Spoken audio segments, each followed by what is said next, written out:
Your family should make you feel safe. Instead, they make you feel sick. Every phone call twists your stomach.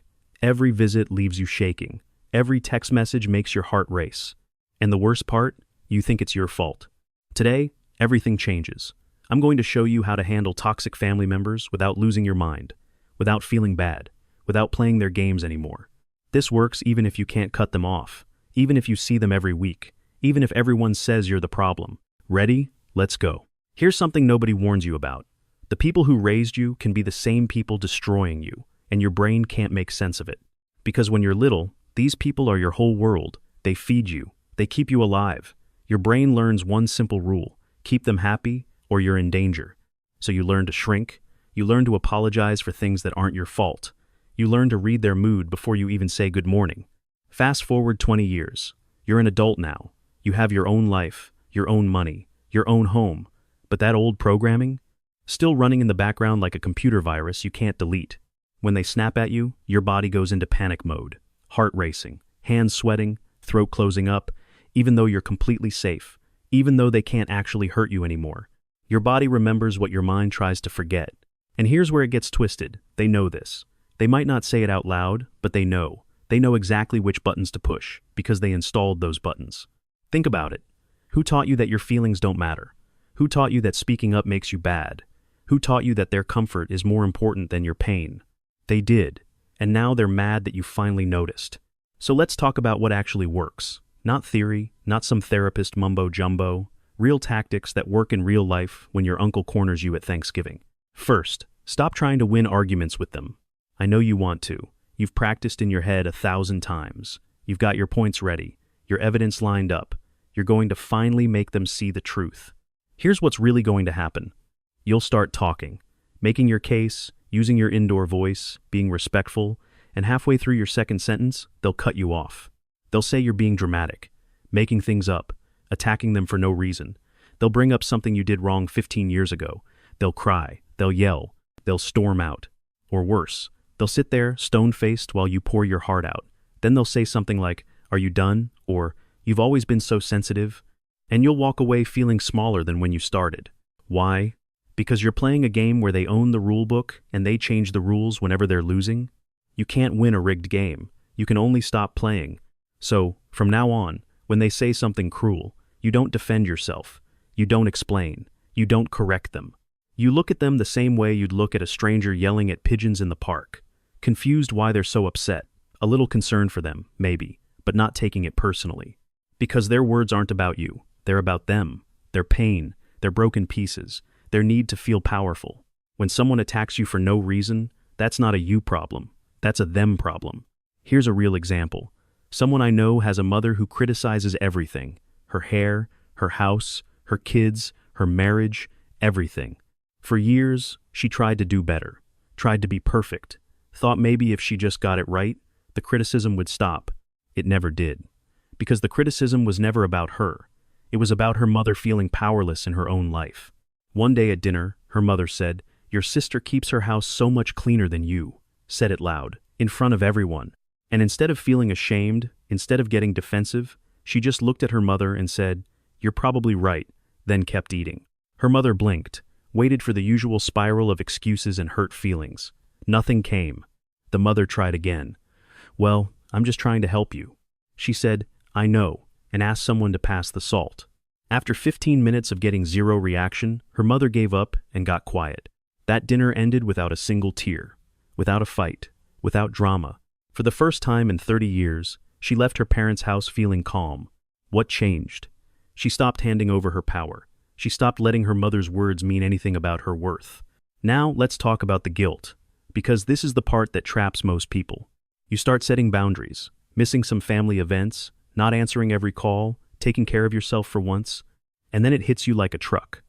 The guilt, the shame, the voice in your head that sounds suspiciously like your toxic family member. You're being selfish. You're tearing the family apart. After everything they've done for you, you're going to regret this when they're gone.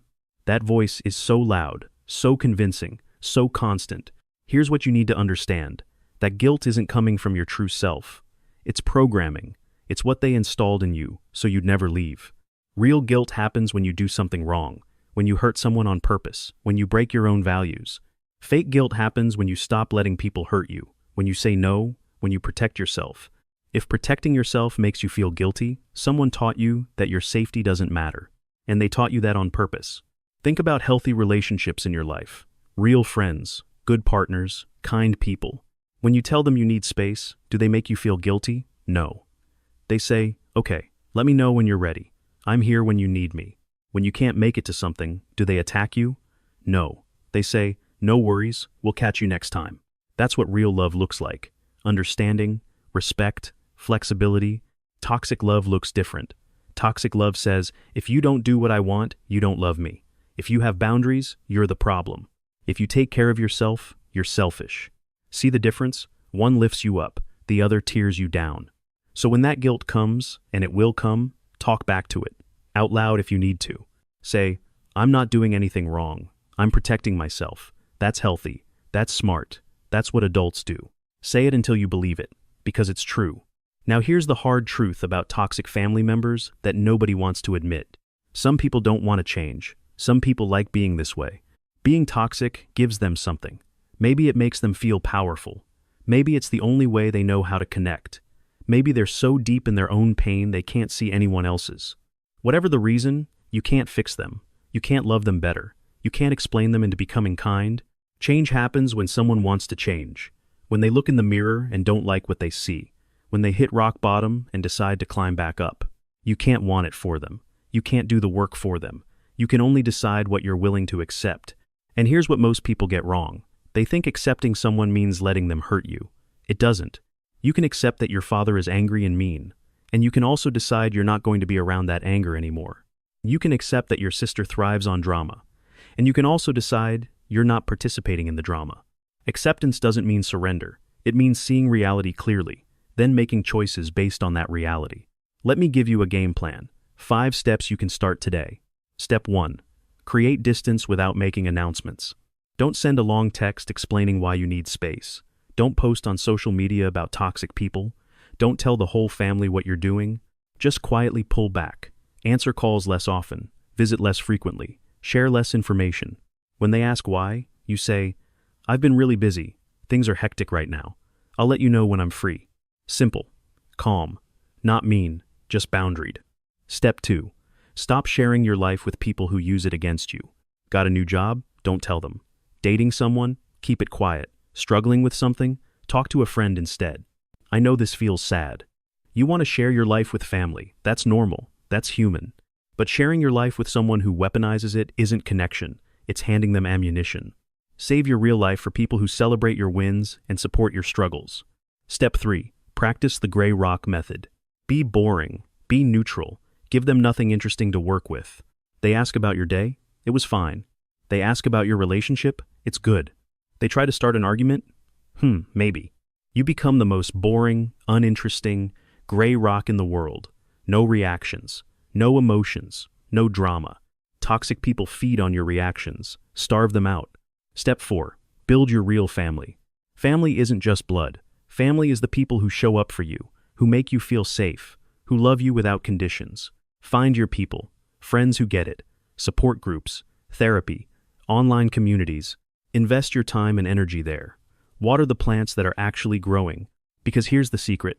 When you have real love in your life, the toxic stuff hurts less. You're not desperate for crumbs anymore. You've got a whole feast somewhere else. Step 5. Expect pushback and stay steady. When you start changing, when you start protecting yourself, they're going to push back hard. They'll call you ungrateful, dramatic, cold, mean, brainwashed. They'll recruit other family members to guilt trip you. They'll bring up the past. They'll make promises to change that they won't keep. This is the extinction burst. It's their last-ditch effort to pull you back in. Most people break here. The pressure gets too intense. The guilt gets too heavy. They go back to the old pattern. Don't. Stay steady. Keep your boundaries firm. This storm passes, usually in a few weeks to a couple months. And on the other side, peace. Either they respect your boundaries and the relationship improves, or they don't and they fade away. Either way, you win. Now let's address the fear, the big one, the one that keeps you stuck. You're afraid that if you set boundaries, you'll end up alone, that everyone will hate you, that you'll lose your whole family. First of all, if setting healthy boundaries makes everyone leave, they were never really there for you anyway. They were there for the version of you that didn't make waves. That's not real love. Second, you won't end up alone. When you start respecting yourself, other people who respect themselves notice. They're drawn to your strength. You make space for better relationships by letting go of toxic ones. Third, even if the worst happens and your family cuts you off, you'll survive. Millions of people have walked away from toxic families and built beautiful lives. You can too. Being alone is scary, but being constantly hurt by people who claim to love you, that's scarier. That's soul-crushing. That's what actually destroys you. Here's what I want you to understand deep in your bones. You are not responsible for managing other people's emotions. You are not responsible for keeping the peace at the cost of your own mental health. You are not responsible for fixing broken people who don't want to be fixed. Your only responsibility is to yourself, to your safety, to your peace, to your future. And I know that sounds selfish. I know you've been taught that putting yourself first makes you bad. But think about it this way. If you're empty, drained, exhausted, broken, how can you help anyone? How can you be there for people who actually deserve your energy? You can't pour from an empty cup, and toxic family members will drain you dry if you let them. So fill yourself up first, protect your peace first, build your strength first. Then, from that place of fullness, you can decide who deserves access to you. Let me paint you a picture of what life looks like on the other side of this. You wake up without that knot in your stomach. You check your phone without anxiety. You make plans without worrying about who's going to ruin them. You go to work, come home, cook dinner, watch TV. Simple, boring, beautiful peace. When you do see your family, you're calm, grounded. You're not walking on eggshells. You're not trying to manage everyone's mood. If someone says something mean, you barely notice. It rolls off you like water off a duck. Because you know who you are. You know your worth. And their words don't change that. You leave family events without crying in your car, without replaying every conversation, without wondering what you did wrong. You sleep through the night, your shoulders relax, your jaw unclenches, you laugh more, smile more, breathe easier. This is possible. This is waiting for you. You just have to choose it. And choosing it doesn't make you bad. It doesn't make you ungrateful. It doesn't make you any of the things they'll say you are. It makes you healthy. It makes you smart. It makes you someone who values themselves enough to demand better. So, here's your homework. Pick one thing from this video. Just one. Maybe it's not answering the phone next time they call. Maybe it's leaving a family event after 1 hour instead of staying all day. Maybe it's just not explaining yourself when they ask why you can't make it. Start small. Build your boundary muscles. Notice how it feels. Scary at first, probably. Guilty, definitely.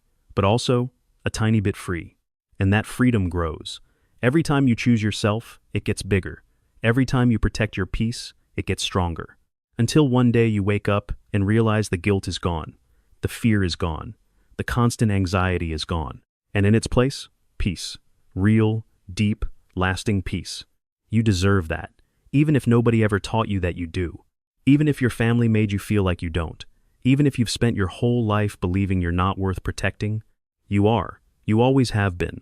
The people who should have protected you failed. That's on them. But protecting yourself now, that's on you. And I believe you can do it. You've survived this long. You've made it through every bad day they've given you. You're stronger than you think. So, take your power back. Set your boundaries. Choose your peace. Your real life is waiting. The one where you feel safe, where you're surrounded by people who actually love you right, where you wake up happy. Go get it. You've earned it. Now, stop waiting for permission. Stop hoping they'll change. Stop setting yourself on fire to keep them warm. Choose you. Today, right now.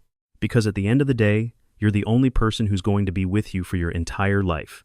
Make that relationship the priority. Everyone else, they're optional.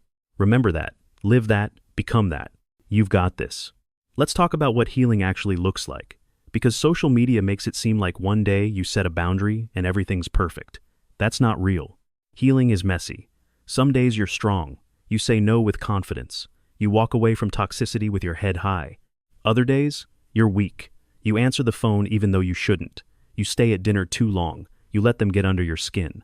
Both of those days are part of healing. You're not failing. You're human. The difference is, what happens next? Do you beat yourself up, or do you try again tomorrow? Progress isn't a straight line. It's 2 steps forward, 1 step back. But as long as you keep moving forward, you're winning. You might grieve. Even when you're doing the right thing, you might feel sad. You're grieving the family you wish you had, the parents who should have protected you. That grief is real. Honor it. Feel it. But don't let that grief pull you back. You can be sad and still protect yourself. Your toxic family member might never apologize. They might never acknowledge the pain. And you have to make peace with that. Your healing doesn't require their participation. You can heal without them changing. You can move forward while they stay stuck. That's your power. So, keep choosing yourself. Every single day, watch your life transform. Watch the peace settle in. Watch the joy return. That person has been waiting for you to set them free. Do it, today. Your best life starts when you stop sacrificing yourself for people who don't appreciate it.